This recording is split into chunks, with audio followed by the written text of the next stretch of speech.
Hey everyone, welcome back to another weekly synopsis. This week we're covering March 28th through April 3rd, a period defined by major developments in the ongoing U.S. led Operation Epic Fury against Iran, escalating tensions with allies, domestic protests, and key personnel changes in Washington, D.C. Let's dive in. The U.S. led operation against Iran's regime continued with significant naval and air reinforcements. On March 28th, the USS Tripoli and about 2,000 U.S. Marines arrived in the Arabian Sea, followed the next day by USS George H.W. Bush and roughly 3,500 troops reaching the broader Middle East region. U.S. Air Force A-10 Warthogs deployed to the U.K. on March 30th in support of the operation, and President Trump publicly noted Iran sending additional oil boats through the Strait of Hormuz, while emphasizing U.S. successes in degrading Iranian capabilities. War Secretary Pete Hegseth confirmed more U.S. vessels surging through the strait, visited troops alongside CENTCOM Commander Admiral Brad Cooper, and warned Iran's new regime to negotiate or face continued action. He referenced strikes on sites like an ammo depot in Isfahan and noted Iran's internet restrictions limiting visibility of damage. Trump estimated U.S. involvement wrapping up in another 2 to 3 weeks, after which the strait would reopen and allies would need to secure their own supplies. He sharply criticized European partners, particularly France, for restricting airspace for military flights to Israel, and the UK for limited involvement, urging them to fight for yourselves, buy U.S. fuel, and show delayed courage. He stated the U.S. had set Iran back by nearly 2 decades and that core objectives were nearing full completion, and he criticized a past deal Obama made with Iran involving large sums of money. Trump honored the 13 American service members killed in the operation during visits to Dover Air Force Base and vowed to finish the mission. He predicted rapidly falling gas prices and rising stocks post-resolution, warned of intensified strikes, including on electric plants, if no deal was reached, and posted footage of major infrastructure destruction, like a key bridge. Iran requested a ceasefire amid talks. On April 3rd, a U.S. F-15E was downed over Iran, with one crew member rescued and an ongoing search for the second, with Israeli assistance.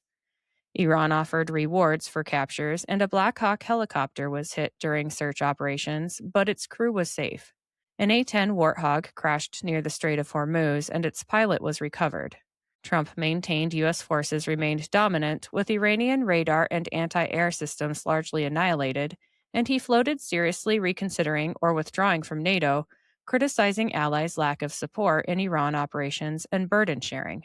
In response, NATO Secretary General Mark Rutte planned a Washington meeting. On to the partial DHS shutdown, which is now one of the longest in history.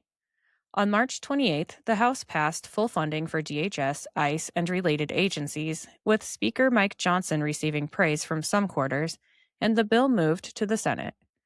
Border Czar Tom Homan confirmed additional ICE agents were being deployed to airports after TSA training to help reduce security lines, and TSA agents received paychecks via President Trump's executive order drawing from the Big Beautiful Bill. However, the Senate gavelled in and out of a pro forma session in just 31 seconds on March 30th, refusing to advance the House version. By March 31st, some TSA back pay was processed, and Trump considered invoking constitutional powers under Article 2, Section 3 to compel Congress back from recess. He demanded full ICE and Border Patrol funding by June 1st via budget reconciliation, bypassing the 60-vote filibuster.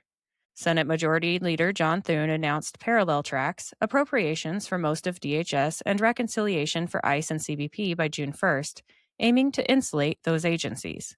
The Senate passed a bill funding DHS except ICE and CBP, sending it back to the House, which also gavelled quickly without full resolution, meaning the lapse continued into the following week. Trump announced plans for an executive order to pay all affected DHS, ICE, and CBP employees, including unpaid civilian support staff in the interim, criticizing Democrats like Chuck Schumer and Hakeem Jeffries. He praised Republican unity under Johnson and Thune, and separately, his budget floated potential privatization of TSA. Airport lines reportedly dropped significantly, up to 80% in some reports, due to ICE deployments and pay measures. Switching to anti-fraud initiatives. Vice President Vance's White House task force to eliminate fraud ramped up efforts targeting high spend, low verification programs like Medicare, Medicaid, SNAP, SBA loans, public housing, and unemployment insurance. Officials highlighted Biden era pauses on fraud protections, justified by COVID but allegedly left off, now being reinstated. A new Treasury whistleblower program offering up to 30% of recovered fines was announced, and Acting Attorney General Todd Blanche and others signaled surging Department of Justice fraud prosecutions. Specific cases included long-standing Minnesota Somali-related Medicaid fraud allegations involving phantom appointments, fake identities, and millions stolen, with whistleblower claims of political retaliation. California saw major hospice and healthcare fraud raids, with over $50 million allegedly stolen in one LA area scheme. Multiple arrests and charges followed, coordinated with the task force. CMS Administrator Dr. Oz noted widespread issues in LA hospices, and broader estimates suggested California lost tens of billions to fraud historically. Act Blue faced scrutiny over potential foreign donations and vetting failures, with the DOJ investigating possible perjury or misleading Congress. Last for this topic, Vice President Vance swore in the new anti-fraud Assistant Attorney General, Colin McDonald. On to voter ID and the Save America Act. President Trump signed an executive order cracking down on mass mail-in voting, requiring DHS or Social Security citizenship verification, postal service checks for eligible recipients only, unique barcode tracking, and secure processes. California sued over related measures, and Assistant Attorney General Harmeet Dillon sued Idaho over voter roll access. Representative Tim Burchett called on Senate Republicans to remove Leader John Thune and get new leadership over his handling of the Save America Act, and Florida Governor Ron DeSantis signed the state's own version of the Save America Act. It strengthens voter ID requirements with citizenship checks and paper ballots as default, and since we're on the topic of Florida, DeSantis also backed efforts against certain judges and signed a law limiting pretrial release for serious offenders. Let's switch to personnel changes. President Trump fired Attorney General Pam Bondi on April 2nd after about 14 months of service, citing performance concerns, including her handling of the Epstein files. Deputy Attorney General Todd Blanche became Acting Attorney General, and rumors indicate EPA Administrator Lee Zeldin may be chosen to replace Bondi. It's worth noting that Zeldin became New York's youngest attorney back in 2004. Amid rumors that National Intelligence Director Tulsi Gabbard may be next to lose her position, the White House and President Trump affirmed full confidence in Gabbard. Army leadership saw personnel changes as well under Secretary Hegseth, including the retirement of General Randy A. George from Chief of Staff and the ousting of two generals, one the head of Transformation and Training Command and the other the Chief of the Chaplain Corps. In other news related to the War Department, Hegseth overturned the rule that banned guns at U.S. military installations for personnel, and NEC Director Kevin Hassett confirmed President Trump proposed a $1.5 trillion U.S. military budget. Now it's time for the noteworthy tidbits, which are brought to you today by Old Glory. Let me tell you about them quick. Are you looking for a gift for a music lover, or maybe some apparel to show off your quirky side?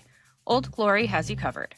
With over 300,000 officially licensed items covering music, sports, entertainment, and pop culture, you're guaranteed to find the perfect item. They even have seasonal gear. My husband enjoys the Beatles and Led Zeppelin apparel, and I love the Billy Idol apparel. I even found items for my fellow plant enthusiasts. This family-owned superstore is known for their quality and customer service, offers free standard shipping on all orders, and orders are shipped the same day you purchase. My discount code gives you 15% off your entire order, and it's currently the best deal available. Just visit oldglory.com and enter in my promo code JADE, that's J-A-D-E, at checkout. All right, let's get back to the tidbits. No Kings protests drew crowds nationwide, backed by a network of hundreds of organizations with significant combined revenue, including progressive and some socialist and Marxist-linked groups. Some reports alleged foreign ties or use of old footage, and a taxpayer-funded NGO was accused of busing non-citizens to protests in New York City.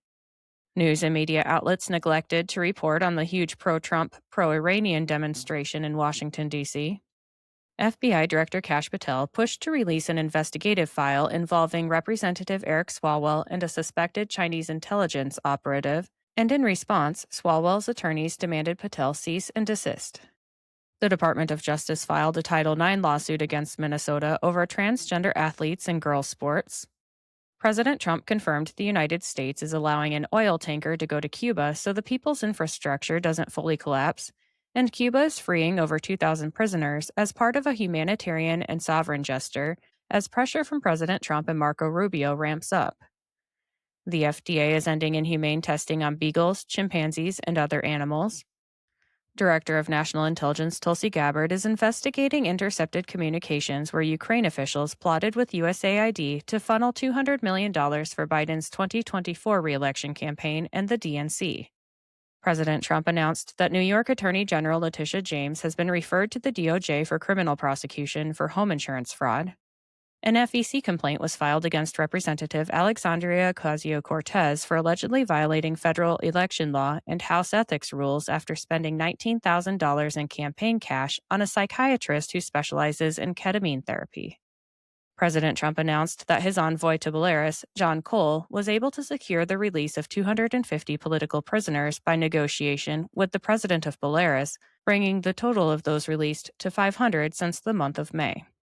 President Trump revealed a military complex is being built underneath his self-funded ballroom after a lawsuit to block the ballroom's construction brought the plans to light, and the National Capital Planning Commission, even Senator Rand Paul, gave the final and full approval of the ballroom construction.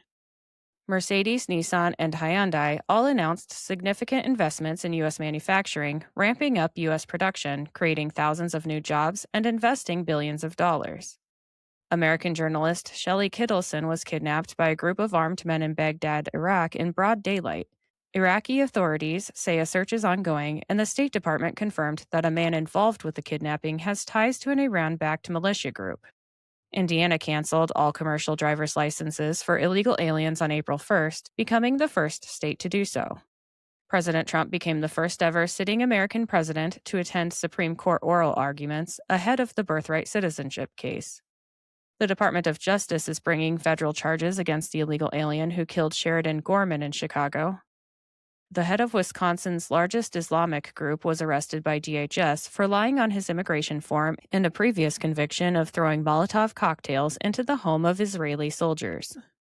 President Trump announced the King and Queen of the UK will visit the United States in an historic state visit at the end of April. The conservative Canadian province of Alberta is on the verge of scheduling a vote to secede by the end of this year. This comes after separatists say they reached the signature requirement. A leftist judge struck down President Trump's executive order that defunds NPR and PBS.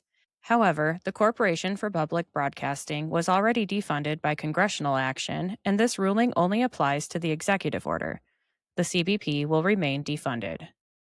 President Trump confirmed he and Interior Secretary Doug Burgum are fixing the filthy reflecting pool in front of the Lincoln Memorial and Washington Monument. President Trump said he's going after insurance companies such as State Farm who are screwing people over following the California fires. The federal appeals court blocked a judge who ordered President Trump to reverse Kari Lake's mass federal layoffs at the U.S. Agency for Global Media and Voice for America. They now do not have to rehire mass amounts of staff. Artemis II launched successfully on April 1st from Kennedy Space Center, NASA's first crewed lunar mission in over 50 years, with the crew completing translunar injection and heading toward a lunar flyby. EPA Administrator Lee Zeldin confirmed the EPA is taking action to guard our drinking water against forever chemicals, microplastics, pharmaceuticals, and dozens of other contaminants. The Health and Human Services Department, under Secretary RFK Jr., mandated hospital price transparency and launched a microplastics targeting program. It was ruled that Tina Peters was improperly sentenced due to First Amendment violations and must get a new sentencing hearing, tossing it back to the lower court. The judge violated her free speech rights after she exposed 2020 election fraud. Lastly, economic data showed improving trade balance and a strong jobs report that tripled expectations. That's the week of March 28th through April 3rd in focus. The big story was the pivot in Iran from strikes to negotiations with pauses on critical infrastructure, while the DHS shutdown finally saw relief through Trump's executive action and ICE deployments. Fraud crackdowns gained momentum, and the Save America Act remains a key battleground. What stood out most to you? Drop your thoughts on Instagram or X at Shades of Jade Pod. If these episodes are hitting this spot, subscribe, review, and share. Thank you for listening and have a great day.